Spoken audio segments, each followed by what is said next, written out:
I'm going to make use of these two expansions from the MF26 to expand this. So the first thing that we'll do is let's expand cosine 2x by making use of this. And I'm going to replace x by 2x. So it will be ln of 1 minus x, which is going to be replaced by 2x. So 2x squared divided by 2 factorial plus 2x to the power of 4 divided by 4 factorial. And according to the question, we are supposed to expand all the way up to and including the x to the power of 6 term. So let's go for one more term, minus away 2x to the power of 6 over 6 factorial, and so on.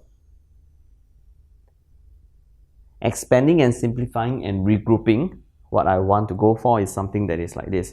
It will be 1 plus minus 2x squared plus 2 over 3x to the power of 4 minus 4 over 45x to the power of 6, and so on.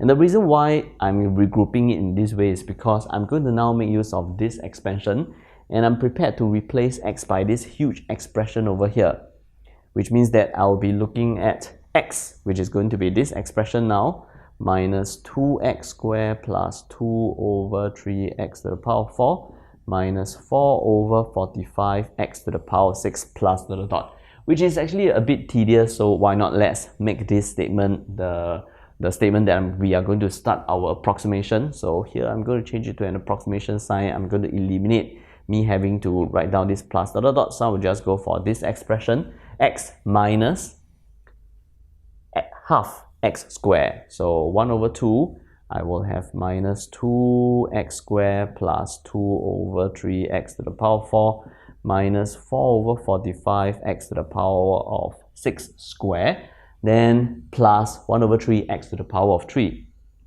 So plus 1 over 3 minus 2x squared plus 2 over 3x to the power of 4 minus 4 over 45x to the power of 6 to the power 3 plus dot dot dot, which we don't have to write it now since we are doing an approximation. So this expression here, this statement here will now be equal to, I will not change this yet, so I'm going to just leave it as it is, minus 2x squared plus 2 over 3x to the power of 4 minus 4 over 45x to the power of 6 minus half of this square. There are 3 terms here, so to square this, maybe it is a good idea if I were to just manually rewrite this as this multiplied by itself and expanding it.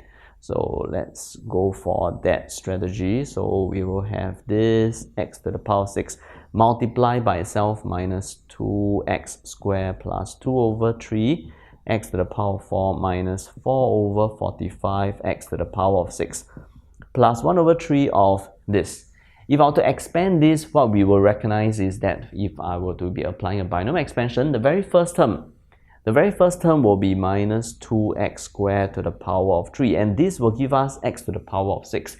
And for subsequent terms, it is going to give us powers that are going to be higher than 6, and that is not what the question wants, because the question wants us to expand only up to and including the x to the power of 6 term, which is easy for us because for the rest of the terms we can just ignore. I'm going to just go for this.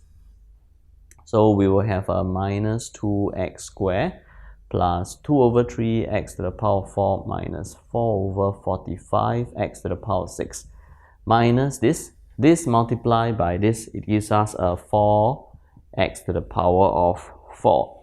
This multiplied by this gives us a minus 4 over 3x to the power of 6.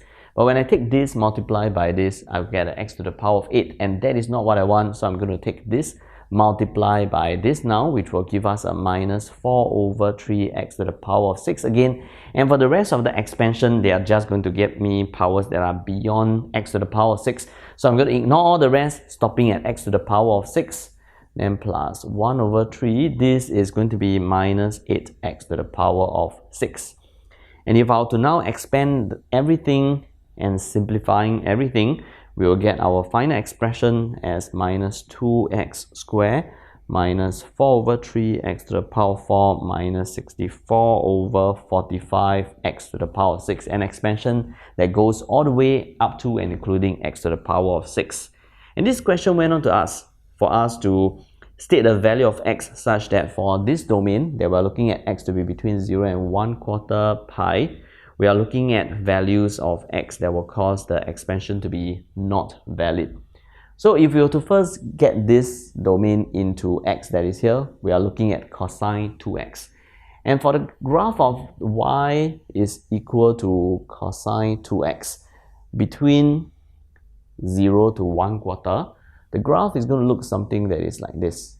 From 0 to 1/4 pi, it can be bigger or equal to 0, less than or equal to 1/4, and the maximum possible y coordinate here is going to be 1. Lowest is going to be 0, which means that for cosine 2x, when we are analyzing x to be between 0 to 1/4 pi, cosine 2x is going to be bigger or equal to 0, less than or equal to 1/4 pi. This is for x to be between 0 and 1/4 pi. And we know this is going to be between 0 and 1. Sorry, not 1/4 pi, so it's between 0 and 1. Which means that all these values are supposed to go into subsequently ln. And ln can in fact accept all the values except 0, because we cannot do a ln 0, which means the value of x that will cause this entire expression to be undefined will be the value of x that cause cosine 2x to become 0. So we will let cosine 2x to be equal to 0, which means that 2x is going to be equal to half pi. So the value of x that will cause this expansion to be not valid will be 1/4 pi.